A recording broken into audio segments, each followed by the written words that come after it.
You know, the people that don't realize they're in danger?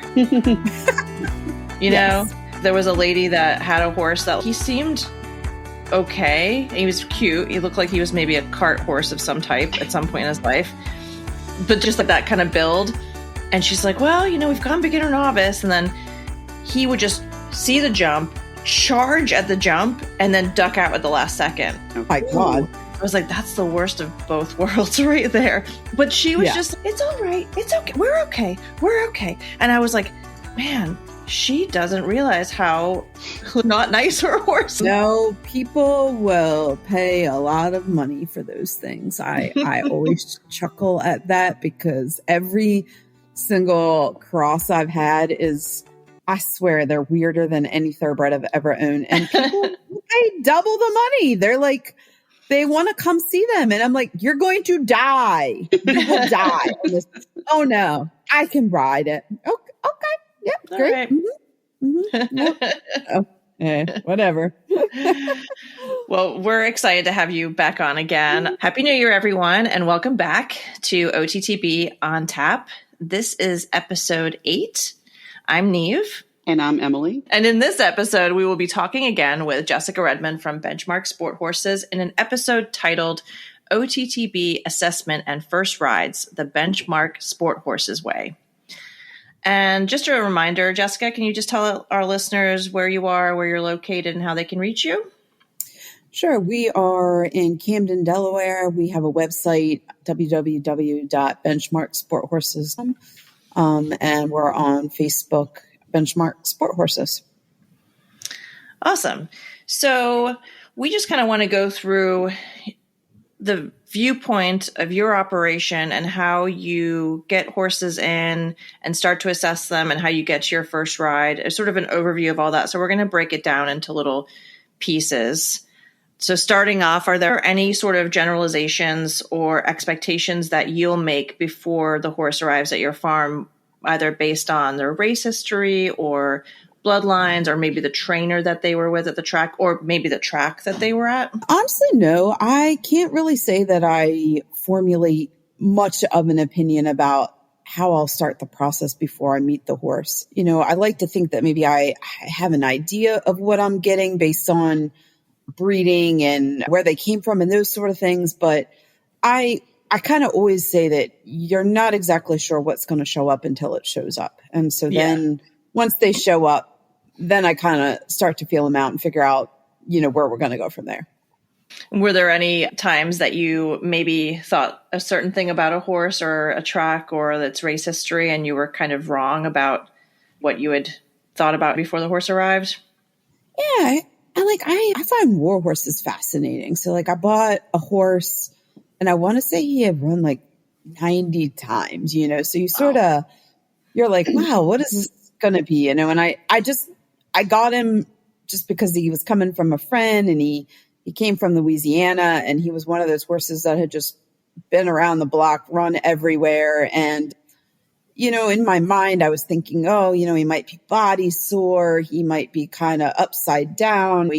So you sort of think, how's this horse going to look? And he was just like so soft and so lovely to ride. And his legs looked so clean. And it was really cool kind of just to see that, because I've had war horses, but I've never had one, I think, with that many starts. So you just sort of something a little bit new, and it can go either way. Like sometimes I think a horse will be really easy based on its breeding and where it came from. And then I get it and just sort of like anything but that. So I think that's like what always makes it interesting, is that if you like the process, it's like every horse is sort of a mystery, because no matter how much you do this or how good you think you are, you never really know.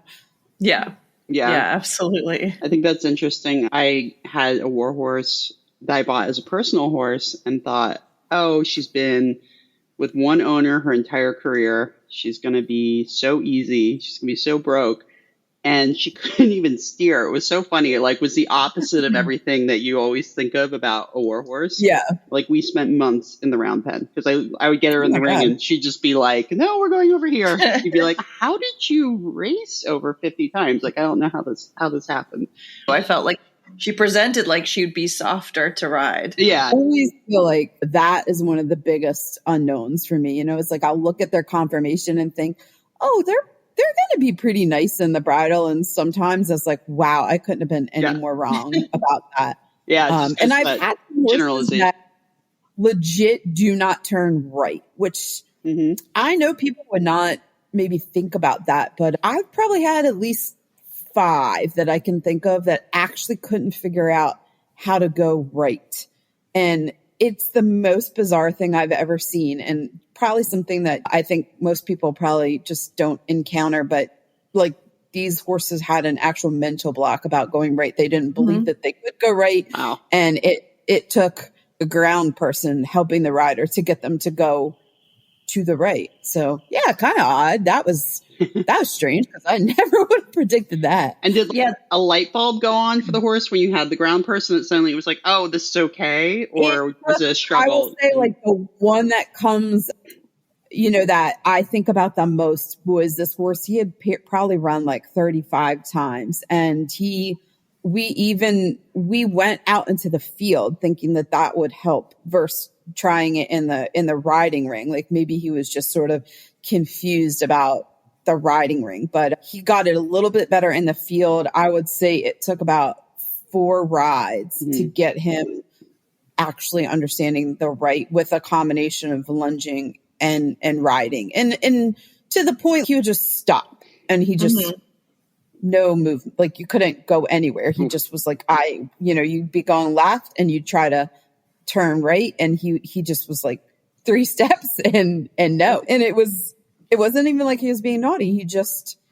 He really just believed he wasn't supposed to do that. Wow. Yeah. Actually, my barn manager had a horse that she bred and raised and got in recently. And I don't think she ever raced, but she was trained to race. And when she arrived, she also was very reluctant to turn right.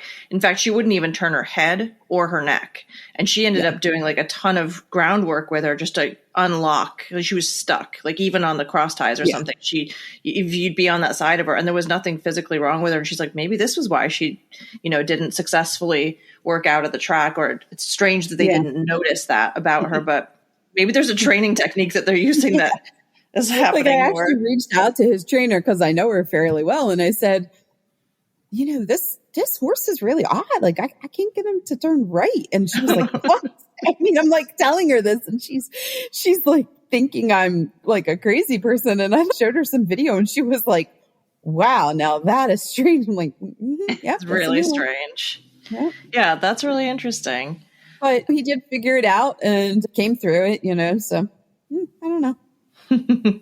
He's propagating the myth that resources can only go left. It's just not a common thing. But again, there's a lot of like little outliers that I always think that, wow, I could have never predicted this, buying this horse. This is not what I thought I was getting. Especially running 35 times. You think it's got to be decently broke at that stage. But that's so interesting.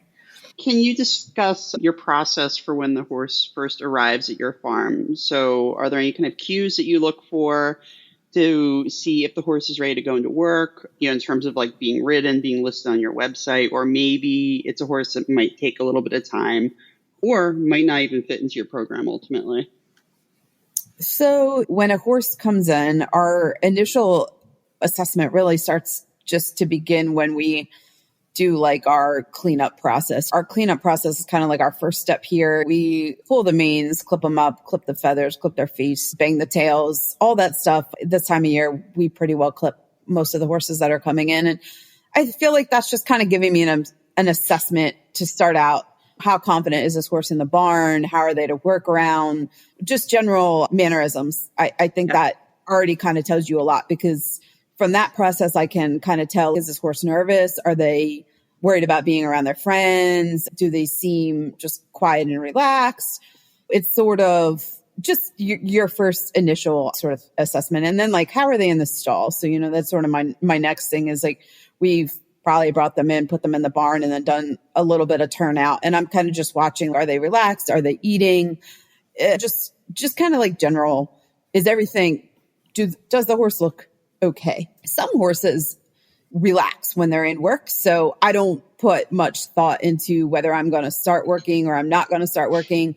Our first step here, normally, so we just get on our horses. It's different than what a lot of people do, but I have a lot of horses and we're pretty experienced. So for us, we don't do a lot of lunging or groundwork. Most of these horses have been ridden and they're used to doing things. So we take them out to the riding ring. We might walk them around a lap and then we get on the mounting block and we get on. But if we walk out to the mounting block and the horse, or out to the riding ring and the horse is, looking like a kite and it's like tail over the back or something, or you go to tack it up and it just feels weird. But when you're watching a horse or being around a horse, you kind of get that feeling of, this horse is maybe, I put the tack on it and my 16-hand horse is now an 18-hand horse. And, yes. I think maybe I want to put it on the lunge line first. It's just a gut feeling. This time of year, we may put a horse on the lunge line just because it's cold and we want to warm its back up for 5 minutes before we get on it. But not all thoroughbreds know how to lunge. Yeah. Sometimes lunging gets them more amped up. So it's personal preference. I always feel like a lot of times, these horses understand being ridden. So for us, it's just safer to just go ahead and get on and do it. So that's kind of how we do it. If a horse hasn't been in work for a really long time, say it was in a field for 6 months, we may do some lunging, but we may not. It just depends on the horse. Again, those horses most of them have raced. They're broke. And I think thoroughbreds are just so much easier than people probably would even know. I can tell you that most of these horses, even horses that have been out in the field for over 3 months, come in here and we just get right on and have zero problems. I guess maybe just because we don't overthink it, but yeah. I think that is really good advice though, because you're sort of leaning into an aspect of their life that they already understand to a certain degree, which is carrying a rider and wearing tack, versus thinking as a person that maybe didn't have a lot of experience with off the track thoroughbreds, you might think, well, I'll just put them in the round pen or I'll put them on a lunge line. And like you said, that is something that they're not used to and might be confusing and might kind of backfire a little bit.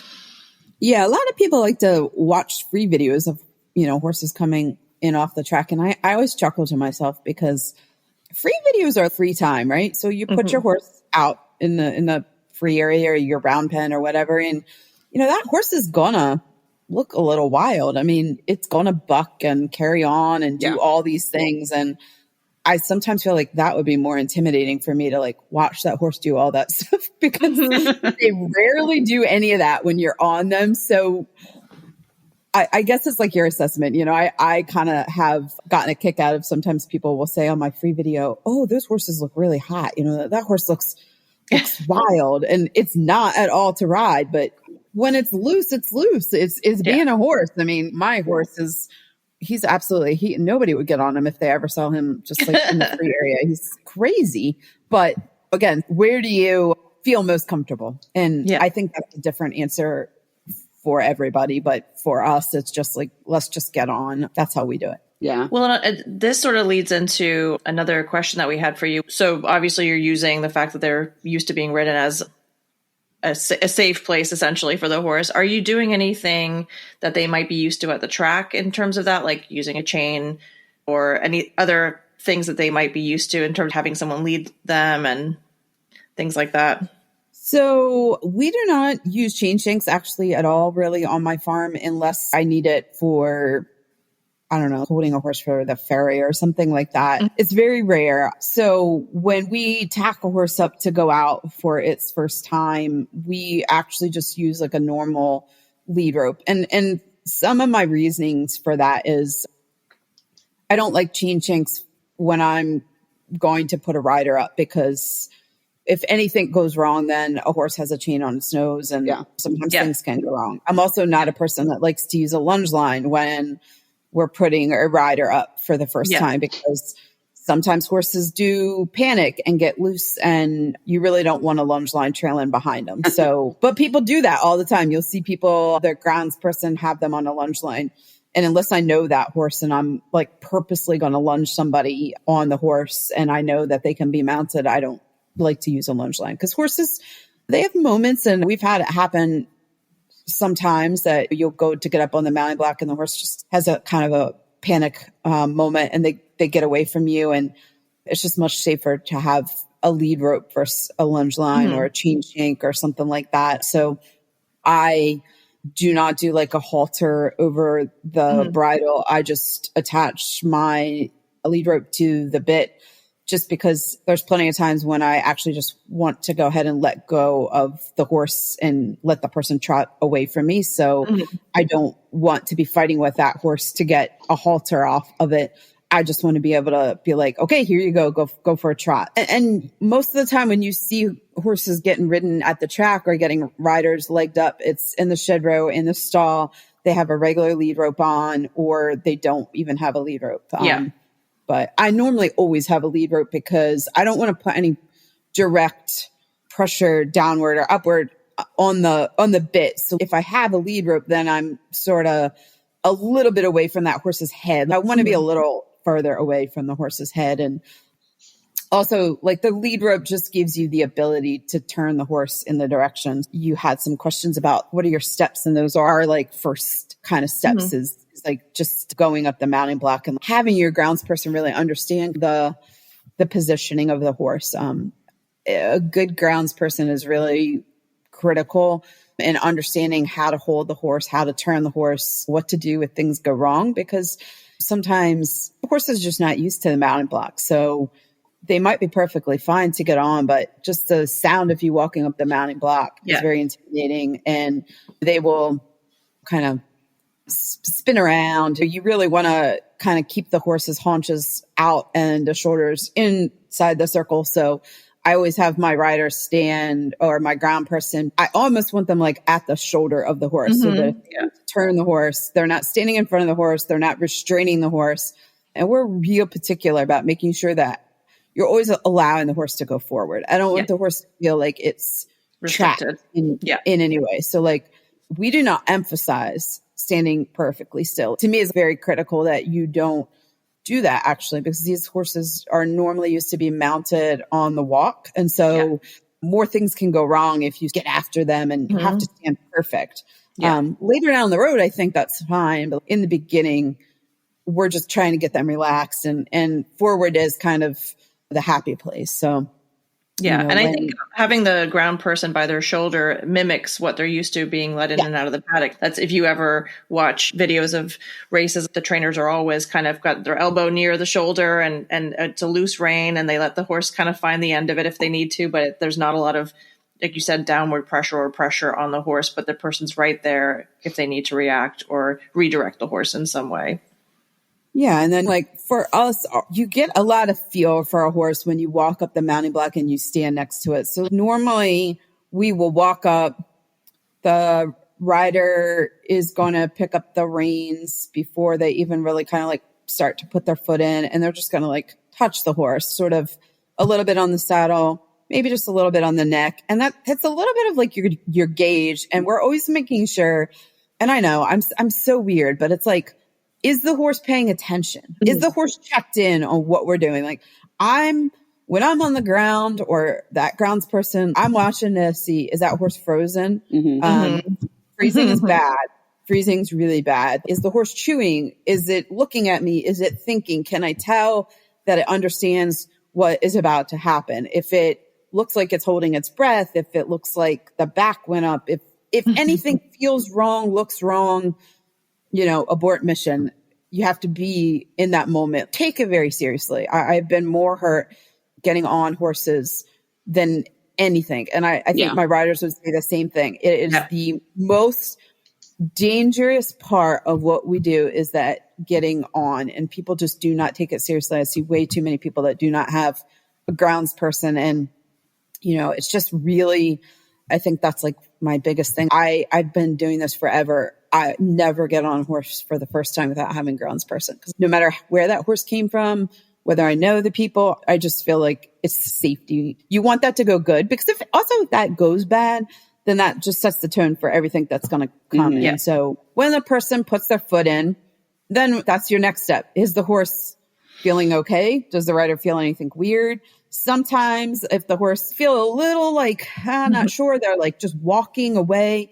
The rider goes like halfway up, meaning they'll stand up without going all the way over. So we do that. Sometimes you'll see that in some of our videos where the grounds person is turning the horse and the person is kind of bellied over or halfway up, and they're just waiting maybe a stride or two just to see if everything feels okay. And then if everything feels okay, then they'll just go the rest of the way over.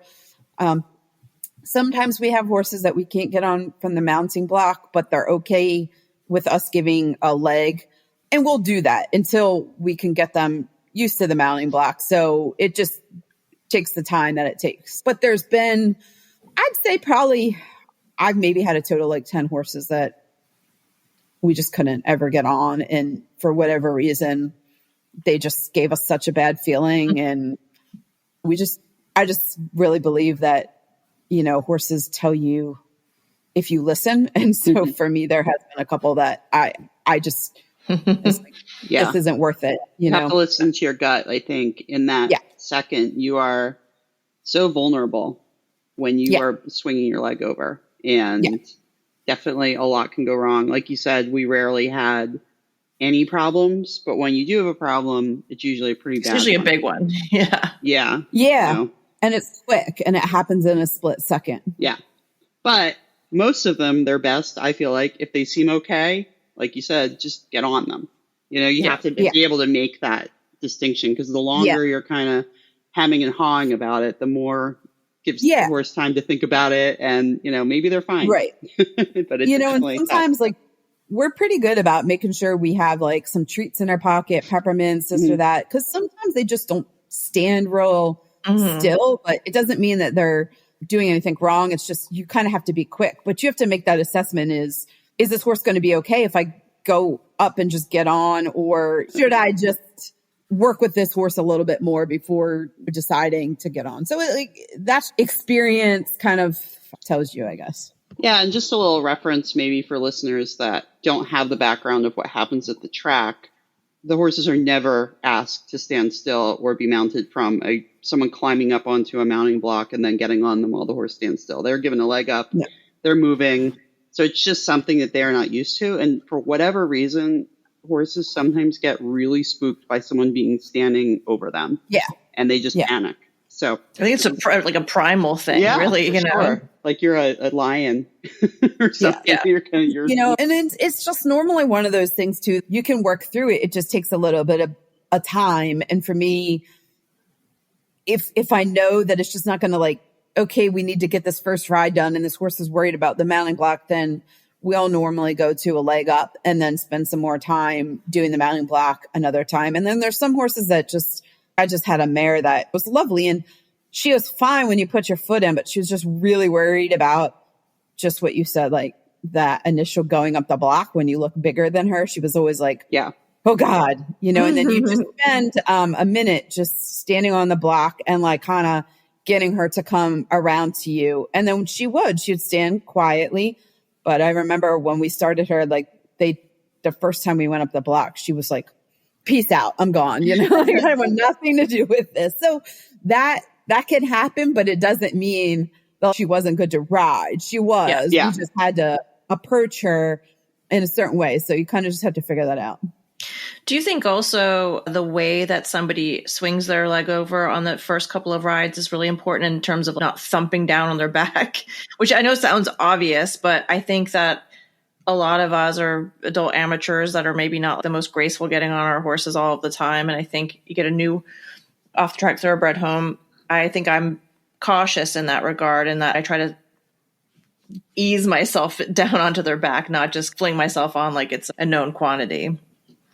Yeah, it's tough, right? Because you don't want to go so slow that it scares the horse, but you don't want to go so fast it scares the horse. You don't want to come down with too much pressure. It's a delicate process. It's one of those things that I think people just really take for granted. And I just don't. And, we always laugh because, when I hired my new employee, I think she maybe thought I was a little odd with my procedures. And now she's like, I never realized like how wrong this can go until it goes really wrong. And she had probably been doing her own little restarts, and people just never think anything about it until you have it go wrong, and you can get really, I know some of my worst riding falls have been mounting. So I guess that's why I really caution people. It's just, and if our horses come in and they have a little bit of a worry about mounting, I take it seriously and I do work with them, because I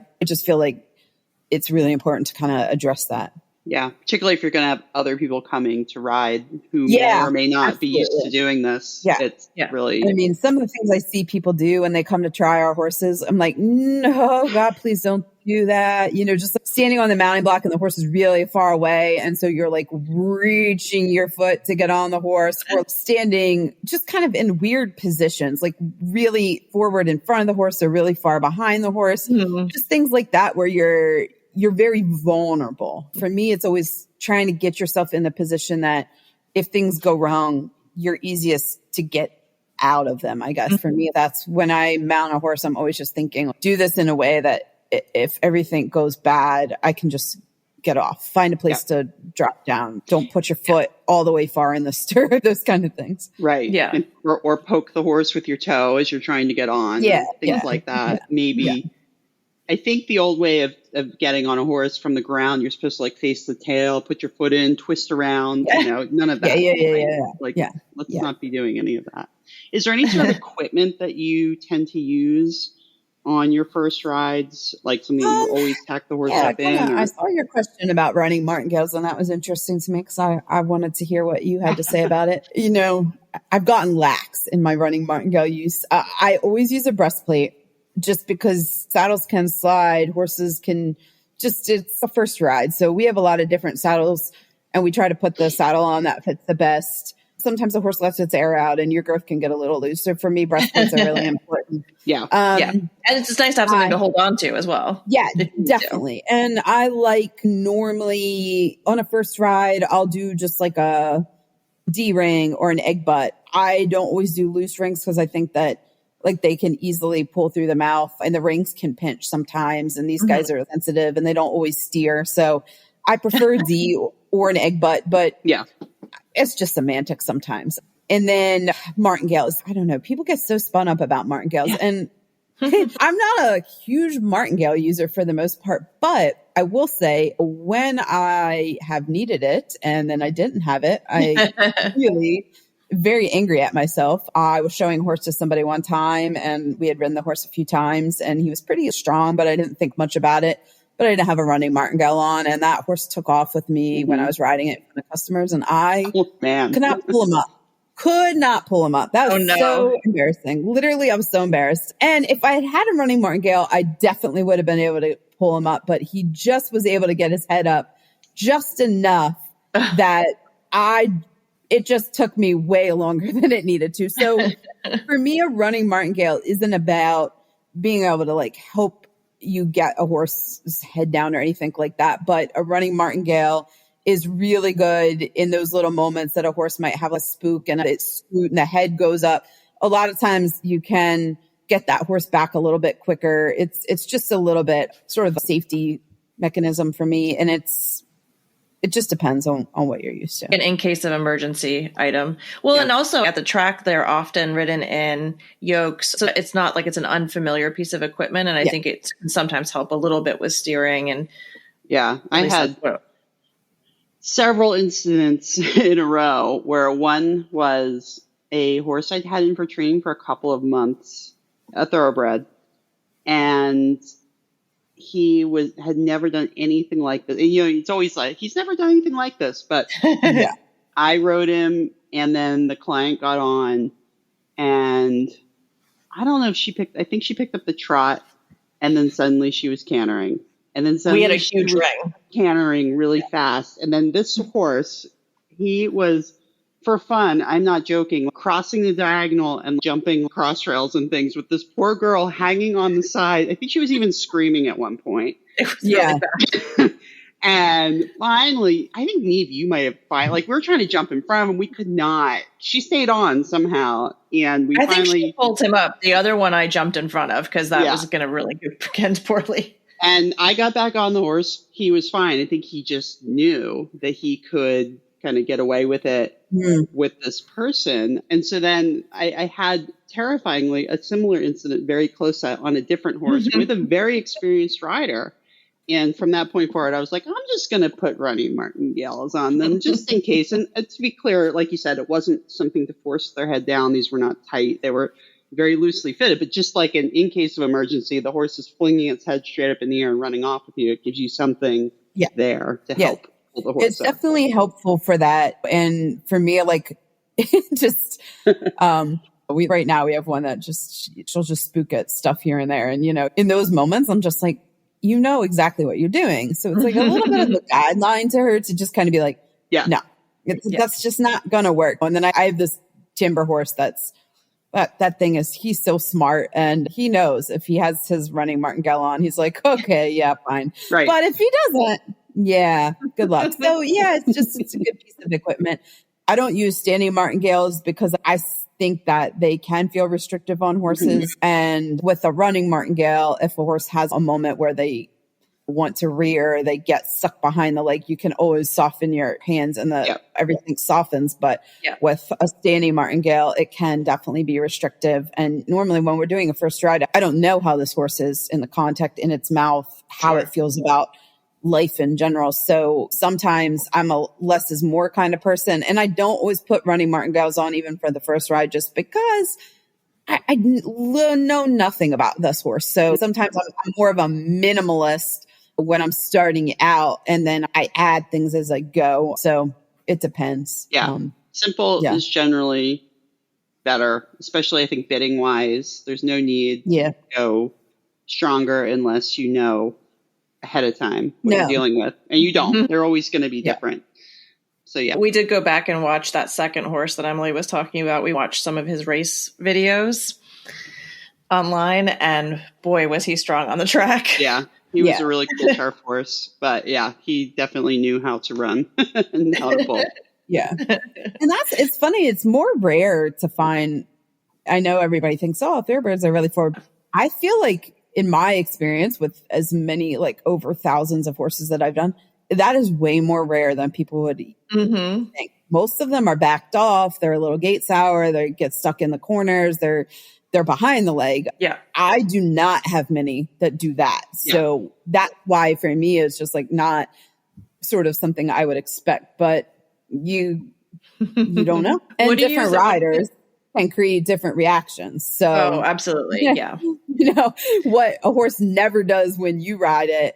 That's the thing about showing horses, is that it's not really a lie to say, hey, the horse has never done that, because there's been plenty of times where I cannot recreate what just happened. I don't even know how that happened or why that happened. That horse has never done that, but whatever that person did, that horse just, you're like, I've never seen the horse do that before. It's not really a lie, because most of the time they don't, but sometimes just the wrong combination, the wrong rider can, produce a bad result. But people will ask me a lot of questions about, it's interesting how many horse shoppers ask me, what does the horse need, a martingale, or why do you have that on? Or just different questions about equipment, maybe just not really understanding kind of what the role of it could be.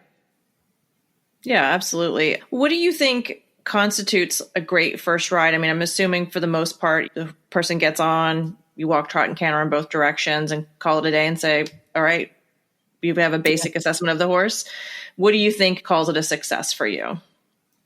Yeah, every first ride is different. So it's like level of expectation, right? So for me, we do things a little different. I want to maybe test some of the buttons that are on the horse. So I will ask it to soften its back a little bit, maybe a little like baby lateral work. Just, can we push it sideways? Can we put our leg on it?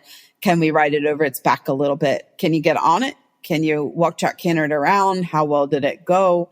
Short and sweet. Our first rides are normally 15 minutes max. That's it, 10, 15 minutes. And I'm just kind of trying to get a feel for like what the horse is all about. How do they move? What's their balance like? And then kind of think about where I want to go from there. Do I want to change any equipment? Do I want to put a different bit on? Normally that first ride then tells me does the horse need to go into the lunging program? Does it know contact? Do we need to go teach it to lunge in side reins and Vienna reins and that kind of thing before we do another ride, or kind of where are the holes? So that first ride is just like an assessment. Do you count on your riders to give you a fair amount of feedback? I mean, obviously you're seeing a lot from the ground, but I feel like your riders have been with you for long enough that you probably value what they're feeling in the tack as well. Yeah, for sure. But, generally, yeah, I guess maybe I've just been doing it so long.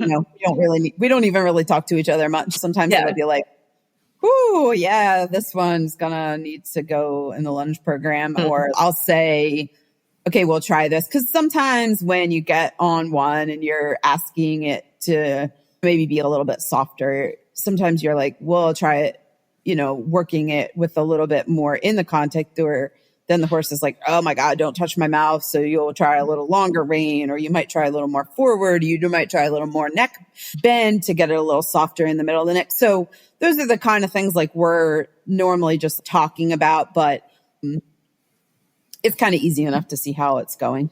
Yeah. And I'm sure it's probably pretty exciting for you on the ground sometimes to see a horse going around and being like, "Ooh, that one looks really nice." And have the rider come back and be like, "I really like this one." Yeah. I mean, we're normally like, "Oh, wow." It's normally just fun because you pick up the trot and you're like, "Wow." And then the canter and you're like, "Ah, damn, this is great." And you're just going, "Ooh," because sometimes you thought the horse was going to be nice, but then it's just so much nicer. And most horses for me are nicer under saddle than they are in the free area. We normally look at ours in the free area before we ride them. And what you see in the free area doesn't always correlate to what you get in the tack. So I generally think horses are nicer under saddle, but if you ride them properly. Yeah, I'm glad you brought that up because it's something that I've always thought is interesting. Sometimes you see that like huge extended trot or something like that in the free arena, but can the horse do that under saddle? Oftentimes it moves a lot differently when a rider it's on its back, particularly when they're first starting out and they don't maybe know how to use themselves properly under saddle. I think depending upon you can't always training. Create the same movement or it goes the opposite direction and the horse in the free area was just kind of like inverted and not really using itself. And with a rider up, you can influence it to make a good shape and then it's way nicer. So I feel like it can be different and you kind of have to sort of know what the difference is, and it's always interesting to me because there was like a time when a lot of people were buying horses off of like the free videos. And then that hasn't happened to me in a long time where people have thought a horse was, so nice that they wanted to buy it off the free video. And I have had some that I thought would sell off the free videos because I'm like, wow, this horse is spectacular. So it's interesting to me. You get a lot more information just in turning that horse loose than you would at the track. But of course, that first ride then gives you even that much more information. Yeah. I think sometimes seeing them move freely gives you a little bit of an idea of their conformation in motion. I mean, that sounds obvious, right? But seeing their conformation in motion tells you a little bit more about the functionality of their conformation, if that makes sense. So I think that's useful, but I do really agree that it doesn't always translate to under saddle and vice versa. Something that's unique about your program is that your horses are ridden very forward, which I think is awesome. I'm sure it's not always easy to get them that forward, and they tend to be in a little bit of a frame. Can you explain a little bit about why that's been really successful for you and the horses that you're bringing along? Because I think for a lot of people, they might come out to your farm and try to get on one of your horses and try to recreate that. And I know that it's a skill. Yes, it is a skill for sure. And I always feel like for me, once you've been able to ride a horse that goes over its back, you can never get on a horse and not ride it over its back. So for us to let a horse go around inverted is it's wrong. I don't like riding that way. I think you're just sort of perpetuating all the stereotypes about thoroughbreds when you let them go that way. The whole goal in riding a horse is to get the horse to push from behind, go over its back, soften its top line, and learn to create strong back muscles, top line muscles, use the hind end. And we talk so much about kissing spines and all these things. And a lot of those things are really resolved when you can properly get a horse working through its back, working over its back. And I also think it has a lot to do with aesthetics. Part of it is, yes, I think horses should be ridden that way, but I also believe that people cannot see past a horse that is inverted. You take the same horse in the same video and you just ride it around on a loose terrain, and the horse has its head up in the air, and then you take that horse and you make a little bit of a shape and it looks completely different. Yeah. Filling in the gaps in the imagination for people a little. It just creates so much controversy. Sometimes people don't like how we do it, which is fine. You don't have to like it. It's okay with me. But, there is a reason for teaching horse that. And also, when you get on a horse and say a horse is like being fresh or being silly, there's nothing worse than having a horse that has no concept of how to make a shape in its body by picking up the reins and putting your leg on. And so if the horse is being naughty, it's bucking, it's spooking, it's carrying on, how are you going to influence the shape of this horse if it doesn't understand the contact, So also for safety, and it's teaching the horse that when I pick up the reins and I put my leg on, you go here and you go to work and you use your back. I think it's such an important skill. It's step number one. If we get on and you can't touch their mouth and you can't pick up the reins, we lunge them. We work with them on the ground until we can get soft. And also, it has a lot to do with when people come out here to ride horses. The reality is that most people maybe don't have the best idea about how to get a young green horse to be soft in the back. Like nobody's ever really taught them that. So we need to teach our horses how to do that first so that other people can then get on and create the same thing that we're creating. I don't use gadgets. I don't use draw reins. I love lunging, so we use that a lot. When horses don't really understand, it's amazing how just a session or two and some side reins or Vienna reins just allows the horse to figure out kind of the pressure and release, simple concepts. So things like that. Often at the track too, if you watch before and after their races, the way that the jockeys tend to ride them after they're done running, they're in a frame. Their hands are placed down on their wither and the horse is essentially on the bit using its back. It's just the rider's just not sitting on its back. But the idea of just like letting them float along in space, I think they enjoy having input. Yeah. They don't want a passive person just to be, like you said, if there's a spook or something, what are you going to do now? Gather up the reins like it's just like laundry? You're just trying to, A lot of horses just get security from being ridden over their back, and they don't really understand how to go on a long rein in the beginning. And that's like a normal thing, right? Is that you're not going to see thoroughbreds being ridden around the track on the buckle. Like they're normally in a bit of a contact, and there's a reason for that, obviously, because they've been ridden at speed, or they're just for steering, all that kind of stuff. But also horses, they want to get like sort of instruction, I guess, from the rider. Like they want to know that you're there. So they get really confused when it's loose, tight, and you're all over the place and they don't really understand what's happening. That's kind of what creates a lot of like the confusion in the horse. And I feel like a lot of people would really benefit from learning with some good dressage trainers, because there's so much to be learned there about how to teach horses, young green horses, about the contact and how to do it from putting your leg on and riding the horse forward. And that's why we ride our horses forward, is because when you're asking those horses to soften, you don't want to just pull the head down. So we're creating that energy kind of from behind, and we're saying, come on, let's go forward. And then now we're going to touch your mouth a little bit. Yeah, here's a place for you to go. Encouraging that, right? We're not doing like this tiny little trot where we are trying to seesaw their head down. We're like, come on, big trot, and then push. And then we're just sort of floating the hand out to be, okay, now reach out to that hand. And horses get that really quick. But I think as riders, or, the biggest thing that we can do wrong on these horses is to not ride them forward.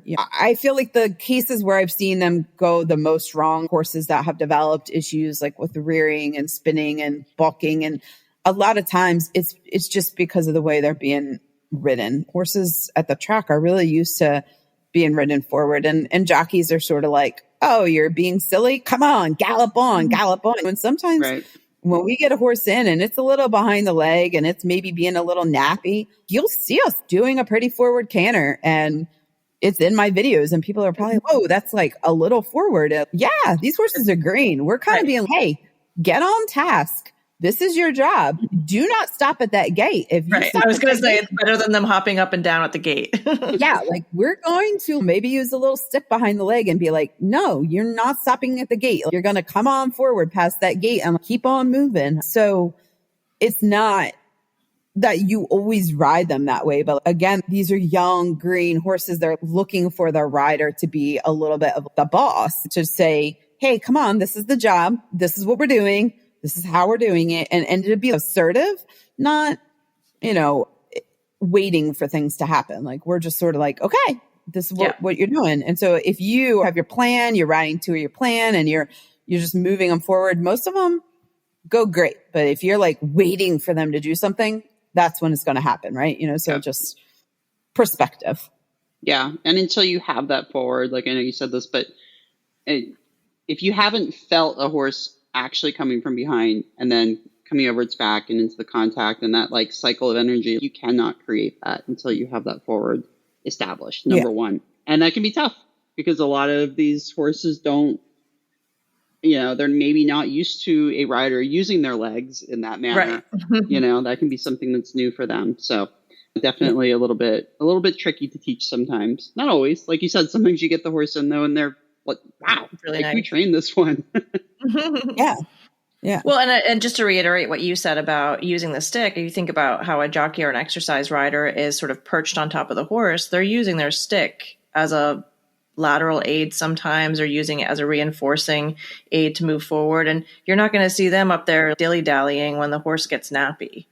And it's not mean. It's just their legs are, so far down. And then, yeah. I mean, sometimes we use a dressage whip a lot more. And sometimes you will see us using it almost like a steering aid, not even just for forward, but like say that horse and like you're going to the gate, right? And it's just popping out that outside shoulder towards the gate. And you give it a little, hey, come on. I put my outside leg on, move your shoulder over here. Stop like drifting over here. And from that first ride, we're just like, no, it's straight.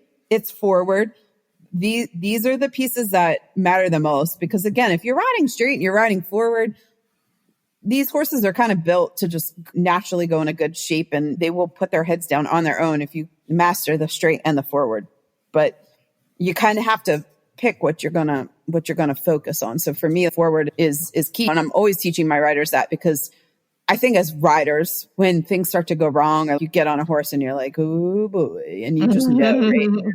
So hard, right? It doesn't matter how long you've been doing this. The hardest thing to do sometimes in your head is like that this feels a little dicey, to be like, just go on, go forward, go for canter. That is hard. And that's often like what I'm telling them from the ground. And they're like, yeah, you get on and do it. But I'm here to be in this moment. You need to kick instead of pull. And that's hard, but it's essential to do. And a lot of problems can be resolved by just putting your hands down and really going forward. So that's just like how I do it. And a lot of the horses that come in here, I think more than any are behind the leg. That's, you encounter that a lot more. And there's no correlation between their age, how often they've raced, any of that stuff. I cannot say, but why it is, but a lot of them are just really behind the leg. And sometimes it can take quite a bit to just kind of resolve that, as far as going forward. Like when you put your leg on, almost becoming like resistant to when you put your leg on. You put your leg on and then the horse is like a turtle. The head goes down and going down. And you're like, no, when the leg goes on, that means go.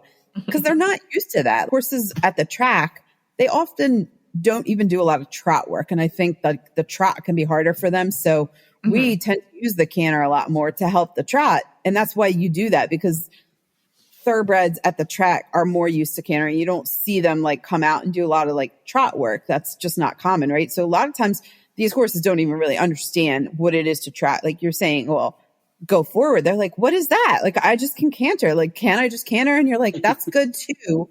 But here's the trot. And we have a lot, what we call a tranter, because they can't figure out like trotting. They're like, what is trotting? You know? So, it's very interesting, but it's normal. Yeah. Yeah. They're trying so hard that they're like, well, this is what I know. And I think you're asking me something else. And so I'll just do both. Yeah. Have you ever done, or will you ever do, a first ride in front of a customer? Say you just got this horse in and so they come to see something else and they see it. Sometimes I really prefer not to because, you know, I'm just so like detailed in my process that I want to take whatever time it takes. If it takes me 5 minutes or it takes 30 minutes or it takes 45 minutes, we need that time. And so when we do rides here, we just like our process. And I also feel like people often just don't understand what it looks like. They think that these horses should be going a certain way, doing a certain something. I just find most people can't see past sort of that initial, what this could look like. And we get them going pretty quick. I like to think because we do it so much and I think we're pretty good at it. We get these horses looking really pretty good in a couple of rides. Sometimes that first 5 to 10 minutes, the horse's head is straight in the air. They're not going by the gate. They're stuck behind the leg. And that first 5 to 10 minutes of sort of being like, look, you will go forward. You gonna put your head down. Like if somebody doesn't understand what that looks like, I think maybe they just would be like, is this right? You know, is this how you do this? And I think if you haven't seen like people riding and training like green horses off the track, it could just be misconstrued a little bit because it's like, it's interesting to me. And I never get tired of watching that first ride because the horse comes out. A lot of times it's like, you can't touch me. You can't touch me. And you're like, I'm going to touch you. I'm touching you. And it goes from being inverted with the short choppy stride. And 10 minutes later, it's soft, it's forward. And you're like, holy heck, the difference in 10 minutes is amazing. Yeah. Of just being persistent and using your aids effectively. Yeah. Great. And like, we are good at that. If you don't know how to do that, I think that's where people just maybe have never been taught, never learned. That's, I think, where getting a trainer that really understands how to teach people. If you're getting a thoroughbred, finding somebody that can help you kind of continue on that process is important. Or if you just, because we really have to be effective in our aids and with our timing to influence the horse to go correctly. And if you can't do it as a rider, then the horse isn't going to be able to do it either. Yeah, I think that's a really good point. And, you know, sometimes even upper level riders, like I've had a lot that come and I just don't think that they've restarted that many and they can't really see through that first ride either. I think they might take it a little bit more personally when that happens too. I think you're almost better off dealing with someone who knows a little bit less than someone that knows too much in a way. Because I think there's like a certain amount of ego that has to be set aside when you start working with a young thoroughbred, and that you have to just sort of be really willing to set that aside and try to meet the horse halfway. I think that's why I don't like showing horses on first rides in front of customers, because when we do them, we really don't have an agenda. We don't care how well it goes. Sometimes it goes great. Sometimes it doesn't.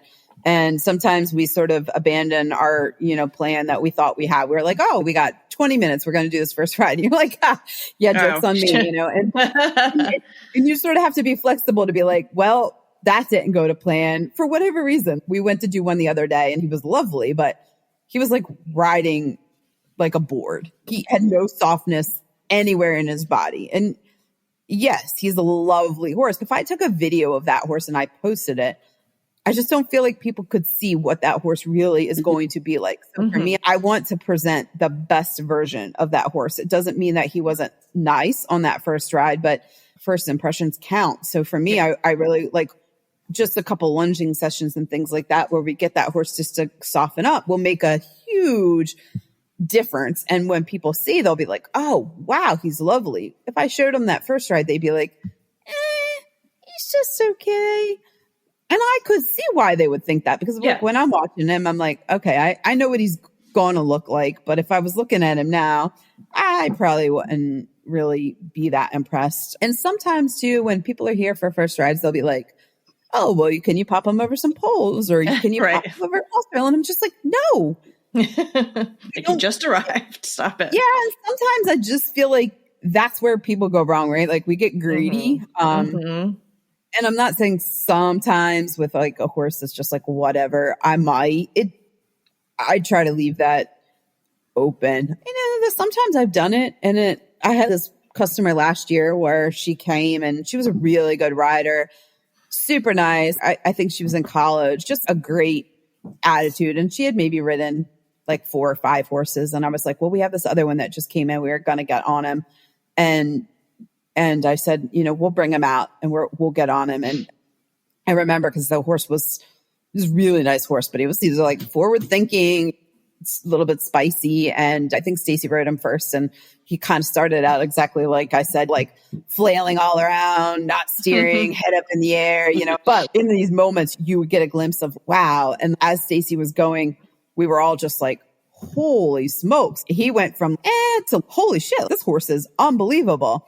And she got on and just had the biggest smile on her face. And you could just tell he was the one. And she'd ridden 6 horses at that point. So I didn't really know how it was going to go, but I felt like she could just roll with it. But you just have to feel it out. And so, yeah. Kind of case by case. Yeah. I wasn't sure which way that story was going to go. Yeah, because sometimes it doesn't go well. And, we've had customers that have just been here and they've tried some horses and they've just stuck around, and we're like, we've got more horses that we're going to get ready to get on, and we're doing some starts. And I think they do enjoy watching, but we always maybe feel like a little pressure when people are watching us. I feel like my riders are more relaxed when they don't have people watching them for that first ride, because it's really about being like an effective rider, not always a pretty rider in those first couple of rides. You're really just trying to like get the horse to understand, get it to relax, get it to go straight, get it to go forward. And you're not always like looking like this great rider. You're this sort of like really just trying to be effective, whatever that might be. And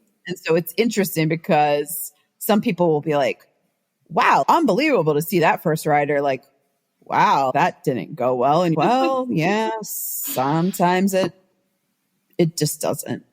Or trying to get the horse to canter, and it's just doing this monster standard bred trot around the ring, and you're just, everything's flapping, and you're like, yeah.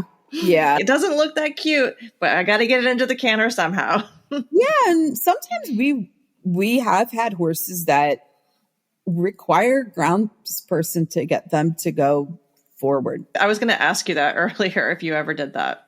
Yes, those are like the things that I think people don't ever want to talk about, and they probably just don't want to. I feel like it's always the things that I say, everybody really needs to know this, but I do not want to post videos of this because it just, I do not think people would understand. And it's a lot like some of these videos going around. It can so easily be taken out of context. And unless you ride young horses and sort of like understand this process, I don't know how people would take it. But we do get horses sometimes that I think they understand what they're supposed to do, but they have gotten away with a lot. And I just find it like to be really critical that they get the message. And it's not about being mean, but sometimes the rider is not able to get them to go forward. So we have a groundsperson to just kind of be like, hey, you will go out of that corner. You will go past that gate. And it's interesting. Most of it has to do with buddies or the gate. So that is a common thing. And I think people probably need to talk about it a lot more than they do, because I know people are taking their thoroughbreds home off the track and running into these problems because it happens here all the time. I mean, you get on the horse and then you start trotting and literally you can't turn it right because the friends are over here, and it just is like, I'm not coming out of this corner. And they're like, sometimes I've never had friends. I haven't had friends for 3 years. Let me talk to my friends. Sometimes you can influence it, but sometimes you need somebody there to be like, listen, you will come out of this corner. And it's not always like a process that I think is super pretty, but we're not mean to the horse. But it's like, listen, when we say come forward and you need to come around the turn, it means get on past it. This bucking, carrying on, napping, dropping your shoulders, spinning, whatever you're trying to do here, that's not going to fly here. And if you nip that really quickly on the first couple of rides, you normally get past it. But if you like lose that battle, then I think that's where the problems begin, right? Because every time like the horse learns, oh, I got away with that, then it just becomes a bigger thing. And I think they're highly, highly intelligent as a breed of horse. I think they have a fantastic work ethic. I think they like doing work. They like being in a program. And I think that you can get yourself into a lot of trouble by not supporting them and providing them with some place to go and some parameters. So I guess we're kind of wrapping up this episode a little bit, but once you finish up your first ride, what kind of program do you typically put the horse into? I know a lot of your horses sell really quickly, but do you use the first ride as a stepping stone to what you might want to do with the horse in the next couple of rides? Or do you just kind of lengthen the amount of time that you're riding them? Or how do you go about that? No, most of our rides here are always kind of short and sweet. I think most of these horses that are coming in, it's really important to think that they do not have the muscles a lot of times to support the new work. So you have to be really careful to not overdo it. So many people get really carried away to be like, oh, I got them to soften their back, and you just keep going and going. And then the next day that horse is like, oh my God, my back is killing me. And well, that's because you overdid it. You have to be little bits at a time, so this horse has been used to going one way, and now you're asking it to use all new muscles and do all new things. You have to be really diligent in not overdoing it. So that's one thing that I think I'm pretty good about here is like normally 3 days a week, sometimes 2 days a week. It's 15-minute sessions, maybe 20 minutes. And we kind of mix it up. Sometimes we're just trotting some poles. Normally by the second ride, we've like started introducing some little baby poles, some jumps, some different things. Or maybe we're doing some lunging in between the riding. And I'm just kind of trying to figure out what it is that the horse needs to work on. So we're always kind of using that first ride as like, okay, what does this horse need the most? Like, do they need some work to the right? Do we want to just spend some time at the walk and the trot, teaching it to move off the right leg, doing some like baby lateral work? And I always say it's the low and slow work. So a lot of it, a lot of work can be done at the walk with these horses, just teaching them moving off the leg, going forward, going straight. That kind of stuff serves you. The biggest reward, I think, is kind of found there. And then like you just build from there. So, everybody gets in such a hurry. Like they always are like, oh, have you jumped it yet? How big can it jump? I don't know. If it was up to me, I'd be doing flat work for 6 months before I'm obviously being a sales program. It just can't work that way. So we kind of like are forced to do things. I mean, not forced. If the horse isn't ready, I don't do it. But I do things with horses that most people will be like, I would never jump a horse on its second ride. I'm like, it's a cross rail. Like I'm not saying we're like doing a like 2-3, 2-6. Normally we're just taking it easy, but just showing enough that the horse is willing and stuff like that. And that's kind of what I want to see is like, for me, everything is an assessment. What does the horse want to do? Does it go like an eventer or a hunter, or does it like to hack out? Can we ride it out in the field? Is it brave to the jumps? Can it take a joke? All those things. Or is it a little hot? Is it a little spicy? Does it really need 5 days a week? Those are the kind of things that I'm normally just figuring out really quick and then trying to make that assessment on what kind of program this horse is going to need, what kind of job it wants to do, that kind of thing. I always think that the question of how high can the horse jump is like the biggest tell of somebody. A, you should be able to look at the horse and have a pretty good idea. B, like, are we going to have a high jump contest? I don't know. Yeah, honestly. Well, like, I always say first jump sessions are like sometimes the most unattractive. I think if people knew how horses start jumping and where they end up going in their careers, they would just be flabbergasted because horses learning to jump is just not attractive. It is so rare that a horse comes out, snaps his knees up, has this beautiful jump. Like that is not common. It's not expected. It is not normal. That should not be your goal. And that should not be what you're looking for, because that is not how you assess first jump session. Normally these horses are in their first couple of rides. Like I'm just looking for, are they willing? Do they like make a good shape in their back? I don't really care that they're not snapping up, or how's the rhythm? How are they like going to the jump, landing from the jump, that kind of stuff. That tells me kind of all I want to know. The rest of it is just training. Yeah. Yeah. And I was going to say that I think that a lot of your first rides with your horses is getting them to be user friendly for the people that are going to be coming to try them, so that you know enough about the horse and enough about how it goes to make sure that the horse is set up for as much success as possible for when someone comes to try it. Yeah. And sometimes there's horses that we just know aren't ready to be tried by people. And yeah, this goes back to the last episode, but you do a really good job of assessing the needs of the horse and determining if it needs a 5-day-a-week program or more of a professional type of ride versus an amateur ride. And I think the big takeaway from this episode is the reason that somebody should want to buy a horse from a trusted reseller is because there's so much that goes into all of this before you put that horse for sale online. And the things that you're saying, you have to be able to stand behind them in terms of what you think the horse will be best suited for. And I think that's something that people can count on when they come to you and say, listen, here are the goals that I have. What do you have that's available? Obviously, people choose things with their eyes first, but I think that I wish more people would listen to what a reseller had to say about, like, here's how the first couple rides went, and here's where we think it's most suited. Well, also just like, not every horse is going to be an upper level horse. So, when somebody's telling you all their horses are upper level horses, oh, okay. That's not true. You have to know what makes horses like have kind of what are those criteria that you're looking for? What are you feeling? What are you seeing? Those are things that we're always looking for. And I can normally tell within a couple of rides, like, boy, this thing it's got all the things that I look for. I'm not saying it's going to get to that level, but it has all the pieces. Like, nobody knows whether it will or it won't, but you're just looking for all those pieces. And also, when you buy a horse from somebody, I think maybe that does this so much.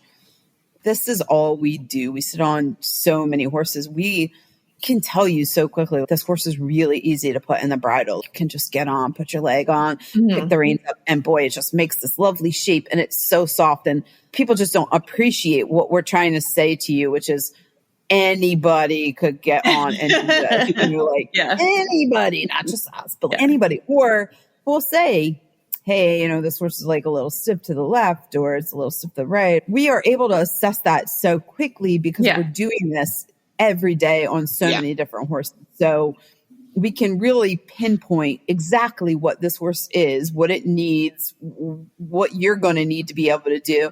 I can do that in a ride. And I know people don't believe that, but I like to think it's true. I can tell you so much in one ride that you will never get at the track. And also things that go wrong, right? Those things are important to know. Like, we picked up the reins and that horse had never had his mouth touched. Like, boy, it's been a long time.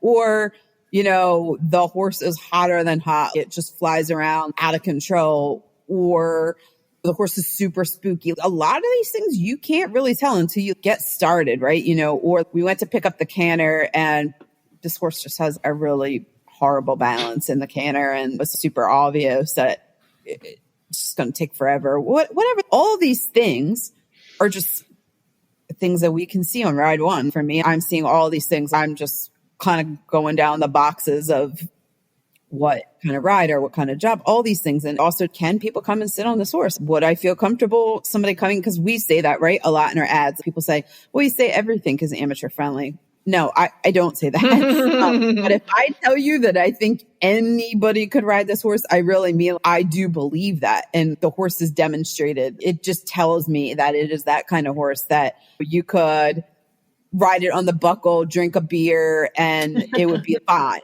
Okay. Because I have plenty of horses like that. But I think people just don't understand when we're telling them the differences in some of these horses and like trying to steer them the right direction and saying, I think you'd be better suited for this one. Maybe it's like less fancy, but this horse is going to be one that's going to do the job and do it like well. Because there's horses that I get on and I think this horse in 1 month will go baby novice. I know it. Yeah. And people are like, well, how do you know? And you just know. But that's not a great explanation. Right. Because I said just so. like it just jumped around on its second ride, every filler in my riding ring, like it has been doing it forever. Maybe it didn't look this amazing horse, but like willingness, that's trainability. Those are the things that are crucial. I'd rather take a horse that's like super trainable than this really super fancy one that was a little bit, not everybody's going to be able to ride that. So it's sort of just that assessment. That first ride is such a critical assessment. And I think the people that do this and do it well can give you your money's worth in that first ride. Yeah. Yeah. I think that might be a good place to end, unless you had one more question, Emily. No, I was just going to say, is there any final advice that you have for our listeners, things that they can do to help make that first ride, especially once they get the horse home, go more smoothly, or anything else that you wanted to add? I think that having a good grounds person is helpful to do a first ride. If you maybe aren't that confident or aren't that relaxed, maybe recruit a friend that has a little bit more experience to just kind of do everything you can to set that first ride up for success. The tone of the first ride is super important for how that horse is going to progress. And if you're really nervous and scared, then the horse isn't going to go well for you. So I like to just kind of make sure you've done all the right things to get in the right headspace, or find somebody that can help you kind of make sure that first couple rides go well. I think that's really good advice. Well, Jessica, thank you so much again for joining us. We look forward to having you on another episode in the future. We'll have to think of a good topic. And a reminder, Jessica is from Benchmark Sporthorses and can be found online at www.benchmarksporthorses.com, and also on Facebook. And if you like what you heard today, please leave us a 5-star review on Apple Podcasts. Feel free to reach out to us at OTTBOnTap@gmail.com. Follow us on Instagram at OTTB_on_tap, and join our Facebook group, OTTB Market. Thanks, Jessica. Thanks so much. See you. See you next time. Yep.